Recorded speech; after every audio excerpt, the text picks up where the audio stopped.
হাত ধরে বারবার। এক একজন ইমাম আবু হানিফা ধুকে ধুকে মরবেন কারাগারে। এক একজন হাসান আল ভান্না লুকিয়ে পড়বেন কায়রোর রাজপথে। এক একজন শায়েখ উসামা এলিট বংশের অভিযানে জান্নাতি পতি হয়ে উড়ে যাবেন জান্নাতের দিকে। এবং ইনসেন মানুষগুলোর ভেড় জন্মে খানা পানির আন্দামানে একটি বিপ্লবের জন্য সব বেদনার ছটফট ঘটতে থাকে জনপদ।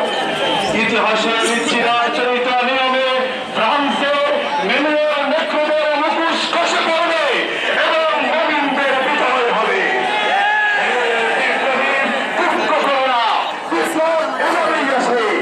আর স্মরণকারীদের ভয় পেও না, ওদের জন্য প্রতিনিয়ত অপেক্ষা করছে ধ্বংস, মৃত্যু এবং বিভীষিকা। তুমি বাঙ্গাল হও কিংবা ইন্ডিয়ান কিংবা জার্মান জাপানি কিংবা চাইনিজ রাশিয়ান, স্পেনিশ ফরাসি কিংবা ব্রিটিশ আমেরিকান, আরবি আজমি ইরানি তুরানি তুর্কি বা আফগান, মুসলমান তুমি তো মুসলমান। তুমি সাদা হো কিংবা কালো হো।